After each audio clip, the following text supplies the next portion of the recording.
Olá, tudo bem? Aqui quem está falando é o professor Felipe Nascimento e a aula de hoje é sobre a Europa no século XIX, mais precisamente a França no século XIX. Em outras aulas estarei dando continuidade sobre o contexto europeu no século XIX, contexto esse que será o preâmbulo para a Primeira Guerra Mundial. Vamos lá falar sobre a França pós-Napoleão Bonaparte. O que vai acontecer é o seguinte: Napoleão Bonaparte ele vai cair do poder, ele será derrotado em 1815.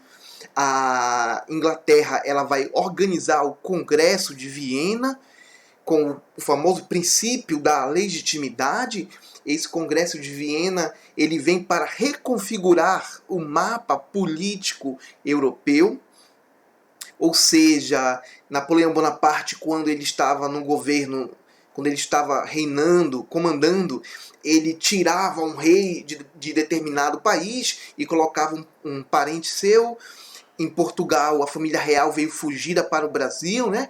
Então, ele desconfigurou todo o mapa político da Europa. E o Congresso de Viena, ele vem com esse objetivo. O Congresso de Viena, ele vem com o objetivo de reconfigurar o mapa político europeu.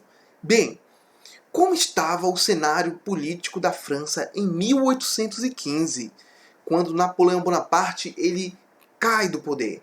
Nós teremos os ultra-realistas, que eram aquelas pessoas que defendiam, faziam parte da alta nobreza e do alto clero. Eles desejavam a volta de todos os privilégios feudais, ou seja, os ultra-realistas eles eram os absolutistas. Também nós teremos os bonapartistas, que eles vão defender a volta de Napoleão Bonaparte. Só que após a morte de Napoleão Bonaparte, eles vão desejar um governo forte e autoritário, um governo que venha beneficiar a burguesia industrial. Já dá para ficar de cara aí, né, que os bonapartistas eles eram a burguesia, né, a famosa classe média ali. E nós teremos um outro grupo, os republicanos ou jacobinos. Esse era o grupo mais radical que queria a volta da república. Só que a palavra república ela não era bem aceita por lembrar a Revolução Francesa, principalmente ali o período jacobino, o período conhecido como período do terror. Houveram muitas mortes, né? Então a palavra república ela não era bem-vinda nesse contexto pós-Napoleão Bonaparte. Bem, Napoleão Bonaparte em 1815 caiu do poder. Luís XVIII ele vai assumir. Ele é absolutista, ou seja, ele vai logo perseguir os bonapartistas.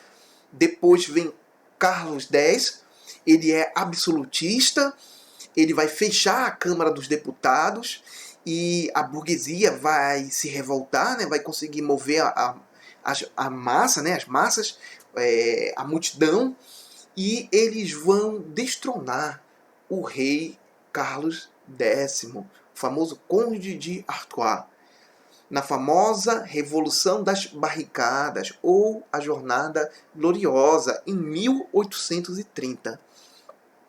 E a burguesia ela vai colocar o seu sobrinho, o sobrinho de Carlos X, que ele ficou conhecido como o Rei Burguês. Estamos falando aqui de Luís Felipe de Orleans. Esse nome de Rei Burguês porque ele terá medidas de caráter liberal, ele não será absolutista. Na verdade, nós vamos ter uma monarquia constitucional. E que medidas foram essas? Ele vai dar liberdade de culto religioso, fim da censura, e ele não vai aplicar o famoso mercantilismo ali, quando o rei controla a economia. Não, o governo de Luís Felipe de Orleans será um governo de caráter liberal. E entre 1830 e 1848, a Europa está passando ali pelo processo da segunda revolução industrial, Lembrando que a primeira Revolução Industrial ela foi exclusiva da Inglaterra, a Inglaterra que foi pioneira, só que a segunda Revolução Industrial, vários países eles vão passar por esse processo de industrialização. E a França vai entrar nesse meio. A França vai passar pelo processo de revolução industrial, ou seja, haverá um crescimento das massas operárias. Entenda que aonde tem a indústria, nós teremos o burguês, que é o dono dos meios de produção, e nós teremos o proletariado, ou seja, os operários, as massas de trabalhadores que são donos da sua força de trabalho. Dentre esses atores da sociedade industrial, nós teremos a exploração, e em meio à exploração nós teremos a reação. Ou seja, a mais-valia, né? A mais-valia é por onde é o mecanismo que, segundo Karl Marx, é por onde a burguesia ela consegue enriquecer.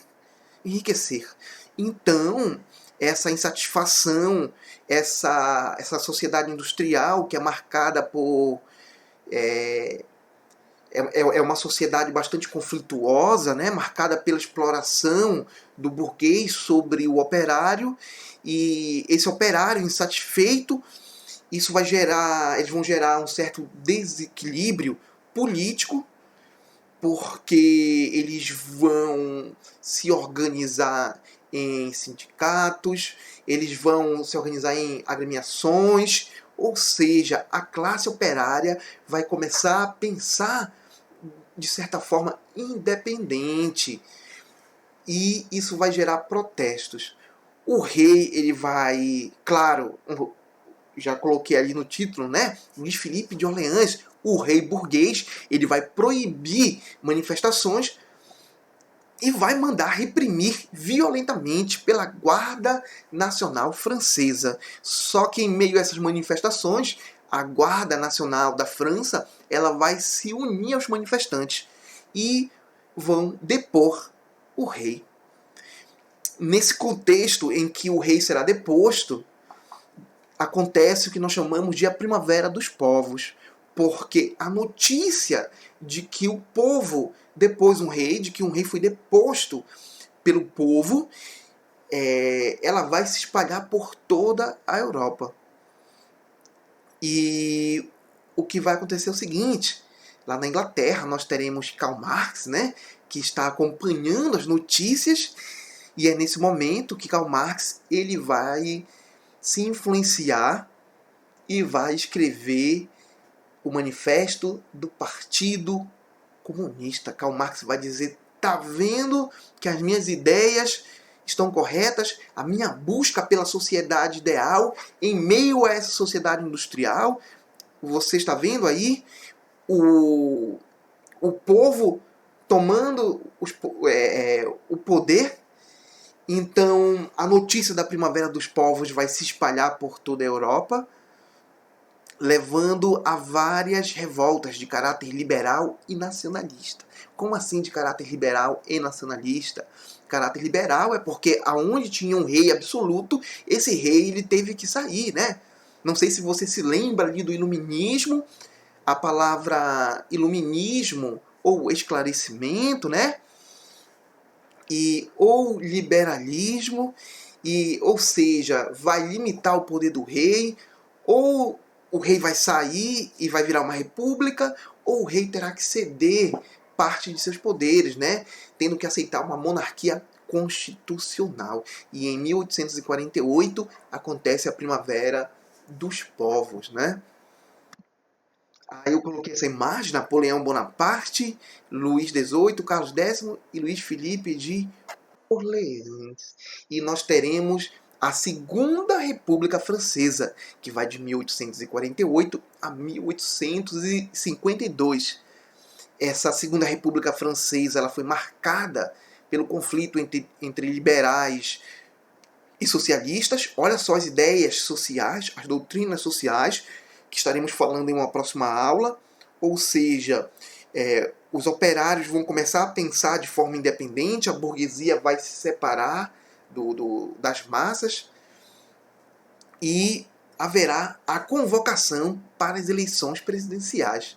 Só que em meio a essas eleições haverá a suspeita de fraude, a população ela vai para a rua fazer quebra-quebra, e a ala conservadora, ou seja, a burguesia misturada ali com a aristocracia, ela vai convocar um exército liderado pelo famoso general Cavaignac, conhecido como o Carniceiro.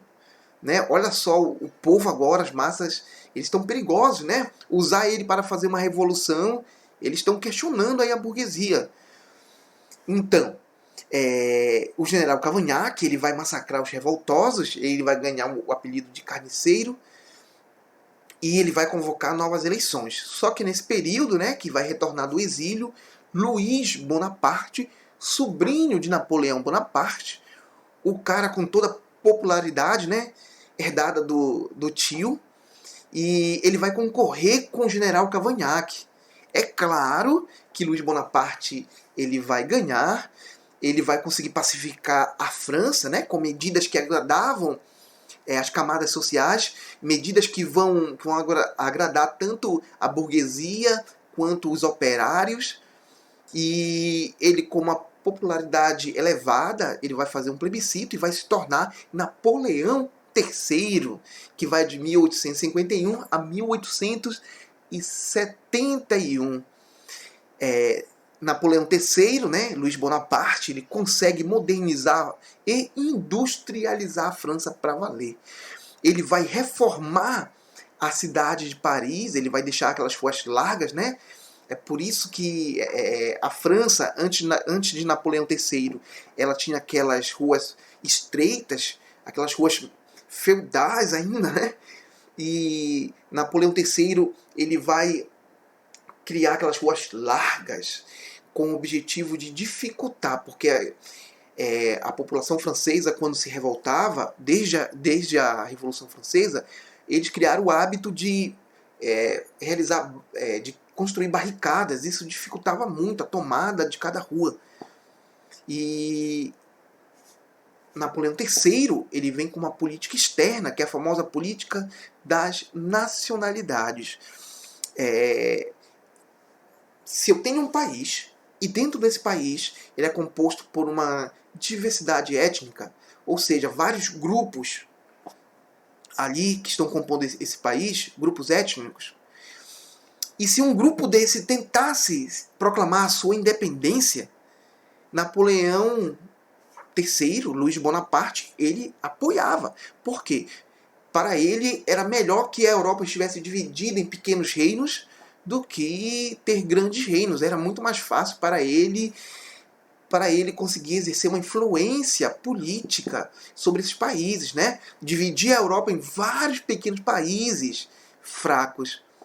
A França, ela vai se colocar contra os processos de unificações, justamente para evitar a concorrência, né? Aí nós já estamos entrando aí no processo do neocolonialismo, da corrida imperialista, e a França ela não queria concorrentes, né? Por isso que ela vai evitar os processos de unificações.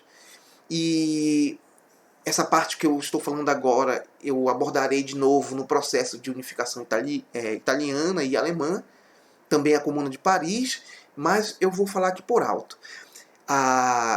Napoleão III,